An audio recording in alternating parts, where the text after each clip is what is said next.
Genesis chapter 9.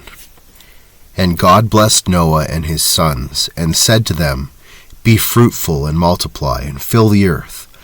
The fear of you and the dread of you shall be upon every beast of the earth, and upon every bird of the heavens, upon everything that creeps on the ground, and all the fish of the sea. Into your hand they are delivered.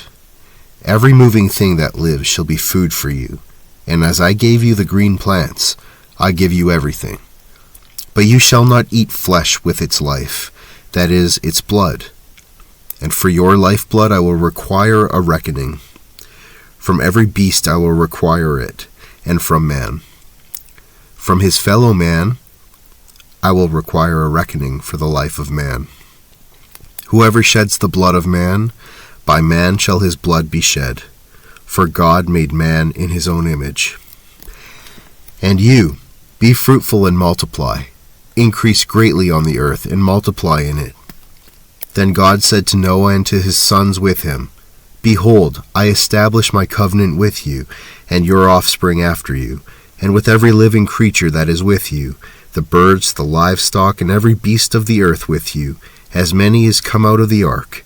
For it is for every beast of the earth. I establish my covenant with you, that never again shall all flesh be cut off by the waters of the flood, and never again shall there be a flood to destroy the earth. And God said, This is the sign of the covenant that I make between me and you and every living creature that is with you, for all future generations. I have set my bow in the cloud, and it shall be a sign of the covenant between me and the earth. When I bring clouds over the earth, and the bow is seen in the clouds, I will remember my covenant that is between me and you and every living creature of all flesh. And the waters shall never again become a flood to destroy all flesh. When the bow is in the clouds, I will see it and remember the everlasting covenant between God and every living creature of all flesh that is on the earth. God said to Noah, This is the sign of the covenant that I have established between me and all flesh that is on the earth. The sons of Noah, who went forth from the ark, were Shem, Ham, and Japheth. Ham was the father of Canaan. These three were the sons of Noah, and from these the people of the whole earth were dispersed. Noah began to be a man of the soil, and he planted a vineyard. He drank of the wine and became drunk, and lay uncovered in his tent. And Ham, the father of Canaan, saw the nakedness of his father, and told his two brothers outside. Then Shem and Japheth took a garment, laid it on both their shoulders, and walked backward and covered the nakedness of their father. Their faces were turned backward, and they did not see their father's nakedness. When Noah awoke from his wine, and knew what his youngest son had done to him, he said, Cursed be Canaan, a servant of servants shall he be to his brothers. He also said, Blessed be the Lord, the God of Shem, and let Canaan be his servant. May God enlarge Japheth, and let him dwell in the tents of Shem, and let Canaan be his servant. After the flood, Noah lived 350 years. All the days of Noah were 950 years, and he died. So a couple thoughts on Genesis 9. The very first thing God does is he blesses Noah and his sons. And right off the hop, right out of this experience that they had with God, God is reassuring them, I'm still blessing you.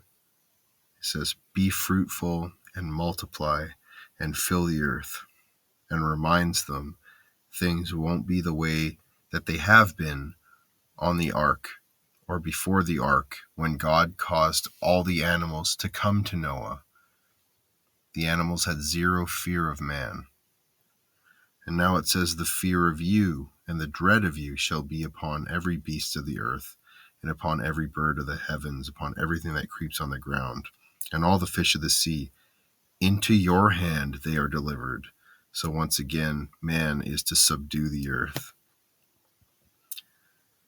So a new thing here Um, God says that every moving thing that lives shall be food for you. Before it was plants, and now animals. But you shall not eat flesh with its life, that is, its blood. So um, he gives a reckoning here and says he requires a reckoning. Sorry, saying if a beast kills a man, that beast shall die. If a man kills a man, that man shall die at the hands of another man, because God made man in his own image, and it is actually an offense against God. Not that he's offended, but it's an offense against God, because we are made in the image of God. If we strike the image of God, it's actually superseding the human being that is touched, that the strike is against, and going towards the Creator and Maker. So again, be fruitful and multiply, increase greatly on the earth and multiply it. And then God gets into, he makes a covenant with Noah, his family, every human being ever to exist after them, and every animal that exists now in this story and after, saying, never again shall all flesh be cut off by waters of the flood, and never again shall there be a flood to destroy the earth. And he makes a sign, taking an oath by himself, because remember, everything on earth is to glorify his great name. It's for his name's sake that he does all that he does. That's how great his name is. And he takes an oath by himself, by his own name, and sets a sign in the clouds, a bow. It says, I have set my bow in the clouds, and it shall be a sign of the covenant between me and the earth.